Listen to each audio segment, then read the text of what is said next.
English was born.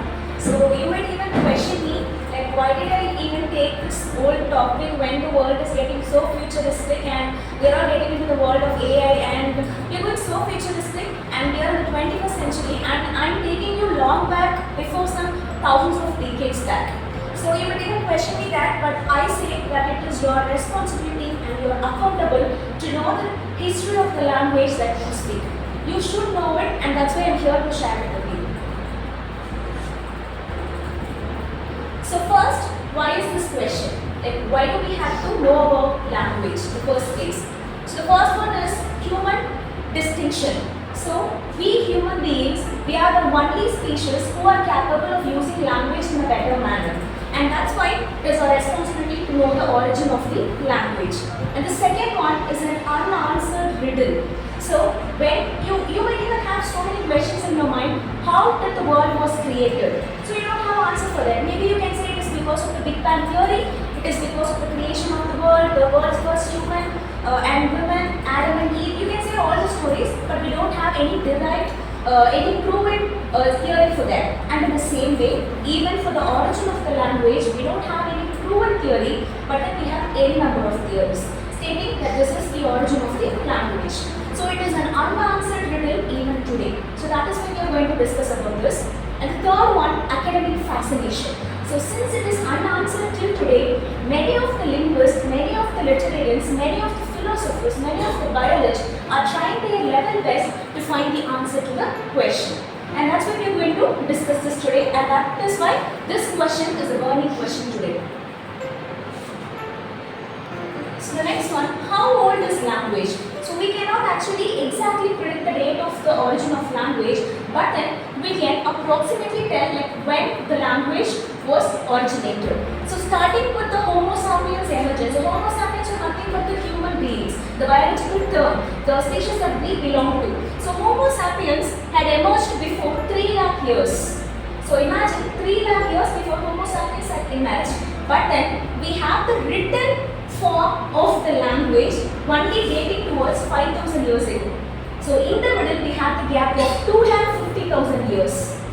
So nobody can actually date the origin of the language because language would not be developed directly into a written statement. Definitely people would have spoken before that and we cannot date that because for the written language we have the evidence, we have the proof, we have the stone carvings, we have the cuneiform, we have the parchment paper, everything that is all dated only before 5,000 years ago. But then for the spoken language, we don't have any fossil evidence. So that's why we cannot date the origin of the spoken language.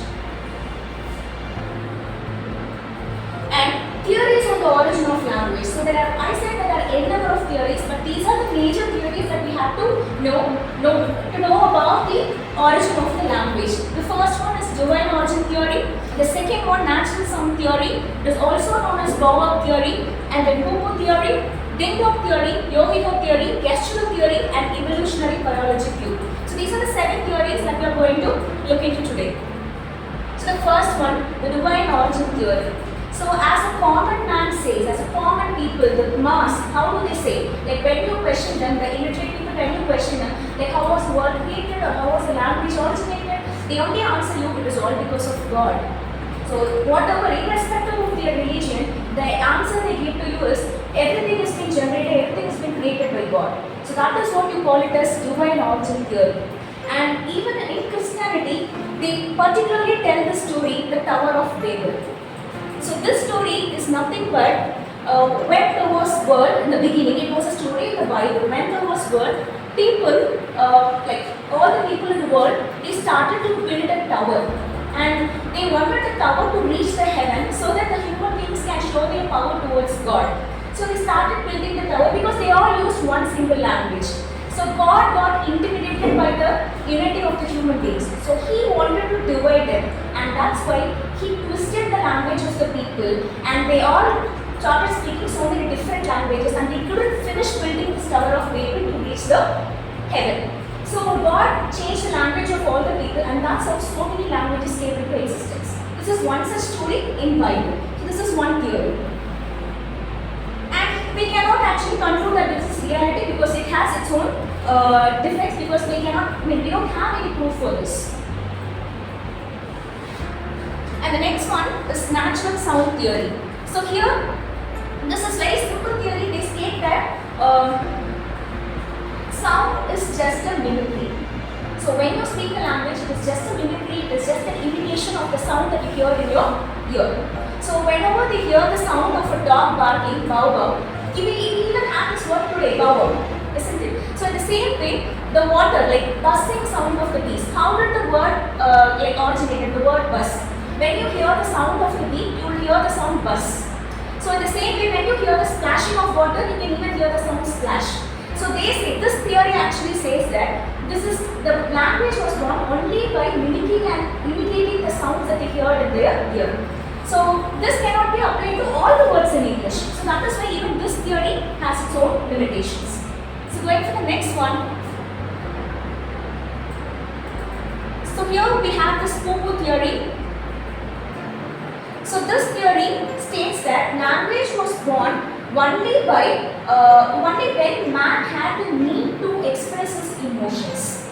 So for example, a man would be living his life very peacefully, but when he comes across an emotion that he cannot hold into his own, he outbursts. And that was when the language was born. This is that theory. So if you are in pain, you will say ouch. If you are happy, you will say oh. Yes. So you will have to express your emotions, and that's why language, and that's how language came into existence. So this theory states that.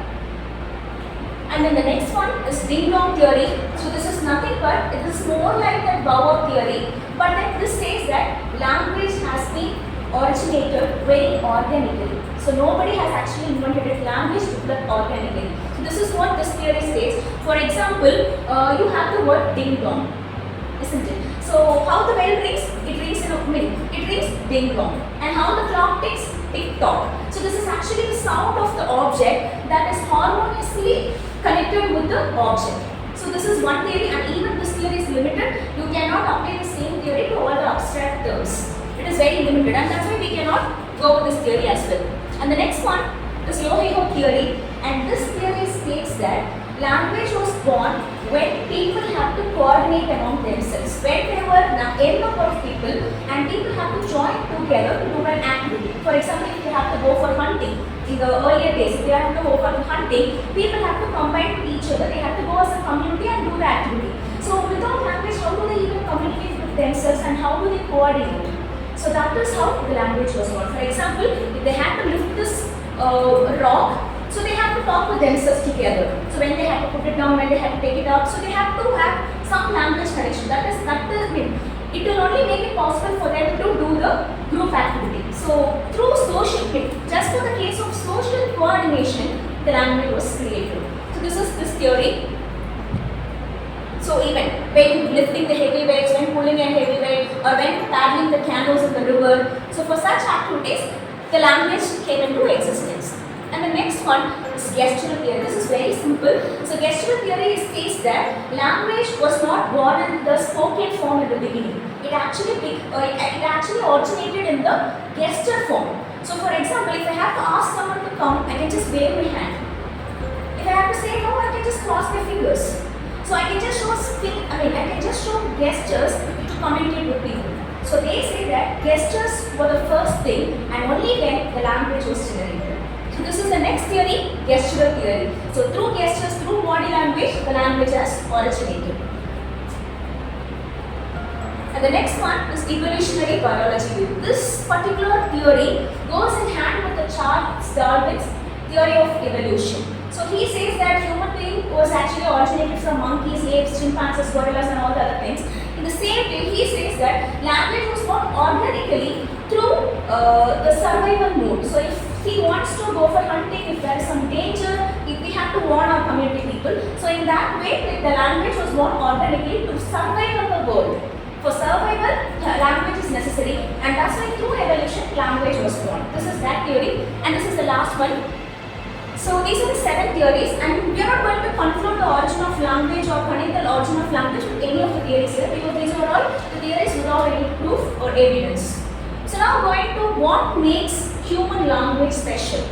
So human language is special because it is only human being a human being uses a language in a way they can apply it to past, present, future, or even imaginary clause. For example, I can say I ate biryani yesterday and I'm going to Madurai tomorrow. I can say whatever I want, like pertaining to all the tenses, all the time period. But whereas an animal also has its own language, right? But then they cannot express things, very complex ideas or things that happened in the past or future. Only a crow can crow and call its relatives to have a food. Or a dog can bark to call its mate. That's what they can do at most. But they cannot communicate beyond that. But human beings, we are capable of doing it.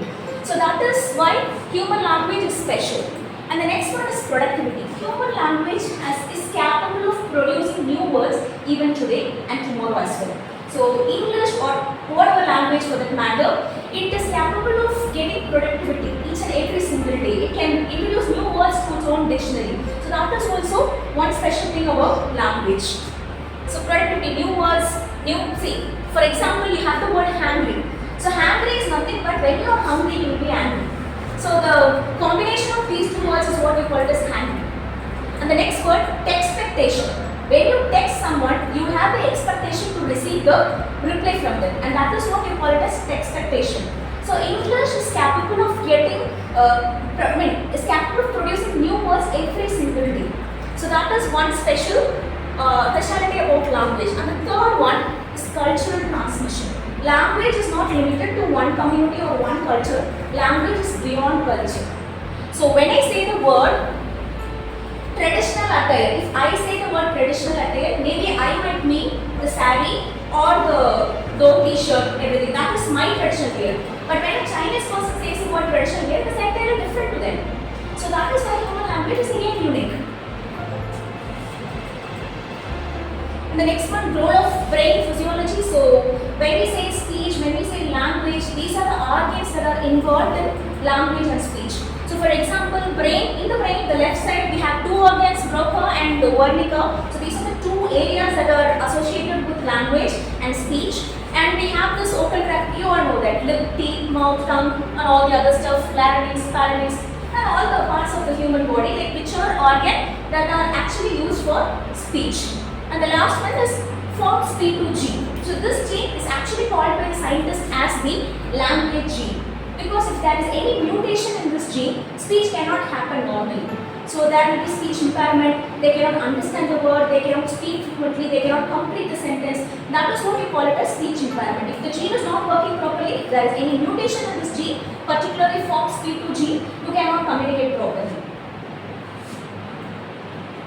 And now getting into this, where did English come from? So as of now, like I have spoken generally about the language, and I am getting into the language English. So here, English is just a combination of all the other languages. English is not an original language, it is just a borrowed language. So English is mostly borrowed from Latin and French, and then it is from German, and then Greek and Norse and other. So in the category other, even Tamil comes in. So English has borrowed words from all the different languages of the world. And here, loan words in English. So you can see certain words that are actually borrowed from different language, but I had mostly taken words from Tamil. So for example, you can see that the word curry, we usually say it for gravy. So this term has actually been added in English dictionary. So fish curry, which means fish gravy. And then you have the word catamaran. So again, this is a Tamil word, kattumaram. So it has been added to English dictionary. And then you have the word mango, manga in Tamil. So you have all the terms that are actually borrowed from Tamil. So borrowed words are what you call it as loan words in English. So almost 80% of the English words are loan words. So here you have the term jungle. Jungle is actually a Hindi term. Yes. So you have jungle. Actually the English term of the jungle is forest, whereas jungle is a Hindi word. It is again added to the English dictionary. So that is why there are so many words that is being borrowed from other languages into English. So when we have to trace the evolution of English, there are actually 5 periods that you have to know. So the first one, Old English, and then Middle English, Early Modern English, Modern English, and the last one, Late Modern English. So now, starting with the Old English. So Old English is actually very old, even before any literature literature work was what? There were only spoken form of the word and some written works, but you cannot understand anything out of it. The language, the letters are all different. You cannot understand anything out of it. That is what we call it as Old English. There is no correct format. English is not standardized. So these were the limitations of the Old English. And then going for the Middle English. So here English has become a language, a full-fledged language, not a full-fledged. Maybe English has become a notable language in the world. So here came the writer called Chaucer. So he wrote so many literary works, and English was bit standardized at that moment during the Middle English period. And then going for the next one, early modern English. So this was the period of revolution in the history of English literature. So when you come to this period has actually helped the English to standardize. So starting with the printing press. So this was a period when printing press was invented. So this gave form to the English manuscripts. So books were printed and it standardized the spelling of the word. And that's how English was standardized. Printing press, and the Bible was published by the King himself, King James, and then Shakespeare. So Shakespeare gets into the scenario at this point of time during the modern English. So he wrote around 32 plays and he had coined new words for English. He had even introduced so many idioms to English.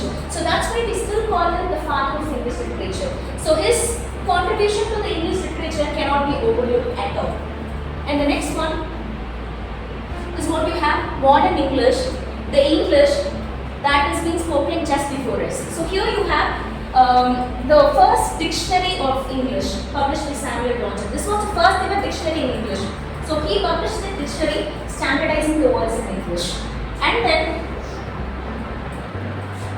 colonialism. So Britain people, they started colonizing all the countries, even India for that matter. East India Company, they colonized India, they borrowed words from Tamil and all the other Indian languages. So many other countries, they colonized, they invaded all the countries and they borrowed words. And that's how their language flourished. And they even asked the colonized people to use their language. And that's how English became widely spread. And the next one, emergence of dialects. So English had reached many countries and there were so many dialects. For example, Indian English. And we have British English, we have American English, so many dialects of English has emerged. So this led to the widespread of the English language and English today. So today English is being standardized just by Oxford English Dictionary, which was published in 1928. It standardized English and then it has become the most spoken second language. Whatever your mother tongue might be, English is the most spoken second language. And then second most spoken language. So which means in the world, what is the first most spoken language in the world? Anybody? Latin or Spanish? No. No. In the world. I'm not talking about India. What is the most spoken word in the world? It's spoken language in the world. Chinese. Chinese Mandarin is the most spoken word just because their population is so high. I have doubt. Yes. This is not the second language. Which is this? English is not the second language. Most, I think it will be third or fourth. Why sir? What is the second? I guess Chinese, then I think Spanish will be the second. I guess. Maybe, I am but not wrong. Check it. maybe I'll check and let you know, sir. But as far as my knowledge, I think English is the second. I'll let you know. So the next one, and the next one is global language status. English has become the global language of the world. And imagine a language being the language of the tribal people. A language that is simply used by the tribal people now becoming the voice of the entire globe. So that is the power of English. And then, so this is for your information because you might be wondering how did the old English look like. See here, can you even understand anything? Nothing. As an English literature student, even I cannot understand anything. So this is old English. And the next one is Middle English. Even here you cannot understand anything. Maybe one or two words. Maybe what, thou means you can understand a little bit. And then comes the next period. Here, I know not what you mean. So thou is you, mean is just me. So you can simply understand something out of it. This is Shakespeare's English. And then going to the next one. Late modern English. I do not know what to mean. This is our language, the language that we use today. And the upcoming generation, the Gen Z, the students that we all teach them, they use this language. See here, very simple, I do not know what you mean. But in their text, you can see them using this. IDK, what you mean? I don't know what you mean. That's how they speak today, with using so many emojis. So this is the language of the Gen Z today. So this is the evolution of English. And So now it is English 2.0. The language that you are using today is outdated. I'm sorry, you are outdated. So the language that the students using today is English 2.0, which is powered by Gen Z and technology. So for your, let me give you a few of the tech words. What do you mean by live stream? A very general question. Streaming something in a real time, yeah? And the next one, unsending some messages or something, email. DM? Direct message. Just now Abhiya ma'am has answered the speed mathematics. So that's how people are. Like we never know like what is the tech words. And the next one is unfriend. So this is again a term on Instagram. And you have binge watch. What do you mean by binge watch? Yeah, so you sit in front of the TV or the mobile phone and you come to me and you keep on watching the series all together. You never move from the place. That is what you call as binge watch. Okay? And the next one, vlog. What is vlog? Video plus blog. This is what you call as blog. And the next one, Gen Z words. Let's see how many of you are able to catch this. Cap. Don't say me this cap. No. What do you mean by cap? Cap is lie. If you say no cap, no lies. That's meaning. The word cap means lie. That's how Gen Z use it. Slay. To me, as an English literature student, slay means to kill. But then this word means you are doing exceptionally well. So when I say you slayed it, which means you did exceptionally well. That's the meaning today. And next one, ghosted. You cannot say it as some spirit.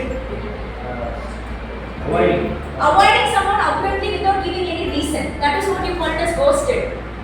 Next one, vibe, a mood or energy. And the next one, flex. Flex is nothing but showing off. Okay. So this is lit. Lit is again so good. That's the meaning here. So language is humanity's greatest invention that no one invented. So language is the greatest invention so far. I can vouch for that.